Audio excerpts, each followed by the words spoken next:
I also got into an area, this is within the context of cross-disciplinary, is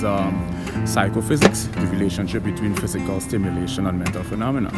And I sort of sporadically encountered this discipline when I tried to decipher why a musician and a non-musician would have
sort of sporadic thing due